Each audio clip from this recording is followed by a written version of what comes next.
Hey, welcome everyone to another episode of Mystics Outlook. We got Cardo Dudley Jr. here, Raymond Lyons, Wilson Tarpe Jr. Get straight to it. The Lynx hold off the Mystics 74-67.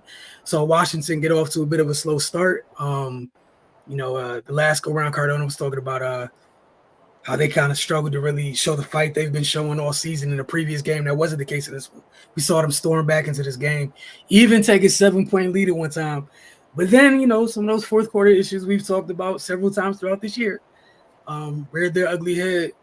That was kind of the case in the fourth quarter where, almost outside of first quarter in the whole second and third quarter right there. Second quarter, they held the Lynx to 11 points. Right. And then, the fourth quarter when execution is paramount, again, it's something we've been talking about quite a bit. But Ray, want to get your thoughts and then Cardell on tonight's game. They pretty much lost this game on the offensive glass and the turnover battle. Those two things were crucial. The Lynx, the way they took advantage of their second chance points opportunities, and the Mystics' sloppy ball handling at times. That was the separation. Like we see, it's a 7-point game on top of, and that was just because of some free throws at the end. Mystics clean up a couple mistakes. And they're right there. So it's just the little things with them, man. As we've been talking about the entire season. Yeah, man, it's tough. It is good to see them, be resilient, but at this level, that's just not enough. They got to execute. They got to perform. It was good to see Maisha get aggressive. When she was able to get the ball in the block, that opened up some things. She was able to score in a couple baskets. And when they doubled and kind of collapsed, she found Ariel for a couple shots. So man, but it's really not what they do well. It's where they struggle that tells the tale how these games are going to go. If they rebound and take care of the ball, 9 times out of 10 they win. And if they don't, we get what we got tonight. And for a lot of games this season, they've either got dominated on the glass and they haven't taken care of the basketball. Offensively, shooting wise, I should say it's not. They're pretty solid, but those times when they're having careless turnovers and the offense is kind of disjointed, it bites them. We always talk about their small margin of error. That thing is razor thin, and if any of those areas where they struggle, they can't even kind of tread water, then it's not going to go well for them. Julie Van Loo, she's got to get more consistent with her shooting. She had a good shooting night a couple days ago, but tonight she couldn't throw a rock in the ocean, and that hurt them. But yeah, it's again, we know where they are with the injury situation. That is what it is. You gotta go to war with who you got. That's never going to be an excuse. You bring the people you got on the floor, you line them up, and you take care of business. And they just haven't been doing that for the majority of the season. Cardell. Yeah, turnovers, being outplayed thoroughly in the backcourt, and going ice cold in the fourth quarter. It's tough, winnable game on the road, but the fourth quarter, the anemic shooting just obviously did a man. They shot 4 for 17 in the fourth quarter. You're not going to win on the road. You're not going to win anywhere, home or road, on the road, shooting like that, especially in the fourth quarter of a close game where you need to execute and find ways to score the ball and be efficient scoring the ball. Look, let's be honest, Shatori carried them in the first half, and that's the reason why they bounced back, because the Lynx looked like they was going to end this early in the first quarter. And Shatori came in, continued her strong play over the last few games, and next thing you know, they're tied at the half. Great. Third quarter, they up by 2. Then the fourth quarter begins, and it's like clockwork in the fourth quarter. Normally it's later in the fourth quarter, but this time it was just throughout the fourth quarter. The same issues: turnovers, defensive breakdowns, can't score the ball. And a team without their best player, you help them beat you. Like, let's be with shooting 4 for 17 in the fourth quarter, you lost by 7. So you just make 3 more baskets, man. You still not shooting well. If you make 3 more baskets, it could possibly be a different game. You know what I'm saying? And get a couple more stops, and then you win. It's just as simple as that. I agree with what Ray said. Julie, you can't go awful. You just can't. You can't have more turnovers than you do baskets. It's just, as a point guard, you just can't. But then on the other hand, Courtney Williams give you 17. You know what I mean? Like, yeah, that's game right there. That's tough to overcome. Luckily, the Mystics bench between Aaliyah Edwards, who had a solid night, and Shatori Walker-Kimbrough, they combined for 25 points. So they basically, those two outplayed the Lynx bench by themselves. So that made up for the difference with the dominance of the Lynx backcourt production compared to the Mystics backcourt production outside Ariel Atkins. I'm talking about the starting backcourt production. So,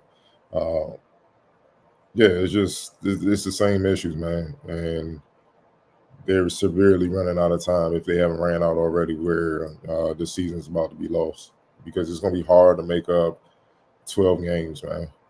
It's just going to be hard to make up that gap. They, like I said, luckily for them, they're not out of it. The AFC is probably about 3 or 4 games up on them.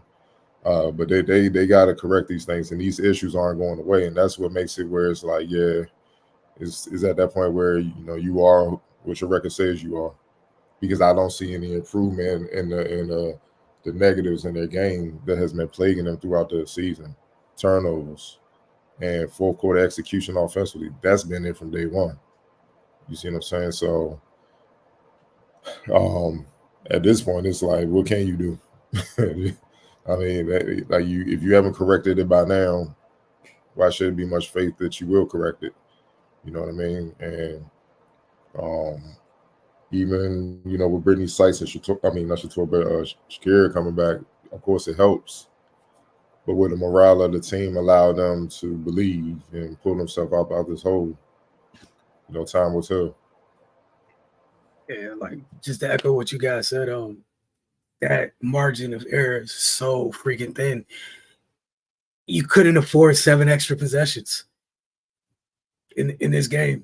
Cardell, to your point, the way they were shooting, their lack of execution offensively. Ray, you talked about the offensive rebounds. They got out rebounded 13-6 on offensive glass. Minnesota ended up getting 10 more shots than them. They only made 2 more shots than them, but they had 10 more opportunities. It's huge. It's huge. They literally just, Cardell, you talked about the difference in the backcourt, the starting backcourt.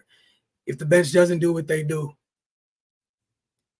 at halftime, it looks crazy at halftime. And again, credit to the bench, because many times this season, the bench has stepped up and kept them in games, or done more than just give them a jolt. They've kind of like given them life at times in several games this season. And then they just failed to execute at the end. But just want to give credit to the bench. And Cardell, you brought up Shatori being consistent.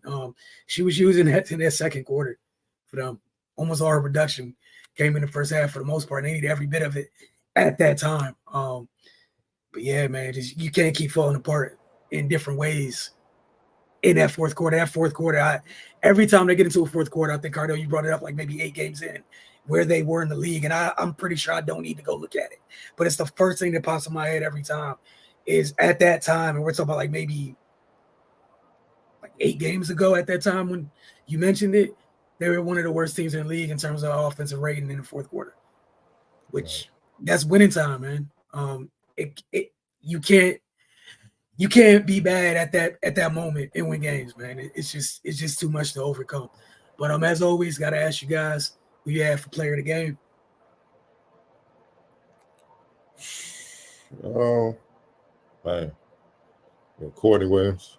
I love all around impact. 17, 7 assists, 6 rebounds, 7 to 16. I love the way, like, as she's in the second half of her career, how she's progressed as a true all-around point guard. In her younger days, she was about a bucket. In Connecticut days, she can come in there on a heater and it can get ugly quick. She can put points on the board, but now She takes her time. She's poised. She picks and chooses her spots, and she's playing some of the best basketball of her career because it's an all-around impact. She's proven to be more than a scorer, and she was devastated. She controlled the game for the most part, especially when it became winning time in the fourth quarter. She gave you her scoring, 6 rebounds, man. She probably one of, if not the smallest player on the floor. Hey, man, it's just, it's just unacceptable at that point, man. You know what I'm saying? It's the little things, and that's the little things keep being the Mystics. So, for me, it's definitely Courtney. Right. Yeah, I agree. For the reasons Cardell pointed out, she touched the game in a lot of areas, and it showed up.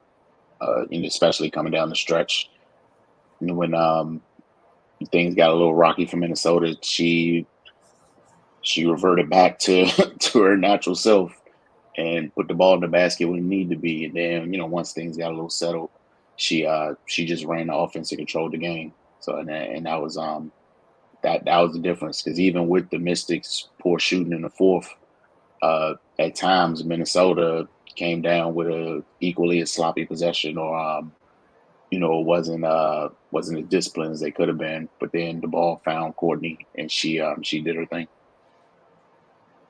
On the X Factor. Yeah, you definitely got, for me, Kayla. She always brings it defensively, but her 17 points on 6 of 12.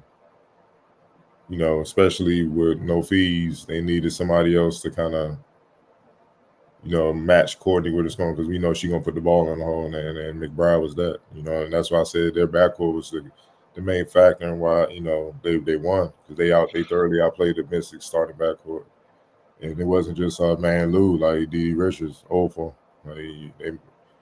Obviously I'm not the coach, but Tori might need to get in that starting lineup, man, especially with the way she playing. They gotta do something, because you can't have just honestly Atkins and that's it, consistently being on the perimeter that can make something happen. It's tough. It's tough in this league. So, and they're gonna start ganging up on her eventually. And just be like, hey, y'all, we dare y'all to shoot. Y'all gonna have to hit some shots for us to change up, and it's gonna be tough. But the way Shatori's playing, you gotta mix it up, because the season's about to go away. But yeah, Kayla for sure. She showed up. Right. Yeah, Minnesota's backcourt carried them. And Courtney, she did a lot of the heavy lifting, but Kayla definitely assisted and joined the party. Her down the stretch as well, and we all know the type of shooter she is. But her impact defensively and her timely shot making definitely paid dividends for the Lynx tonight.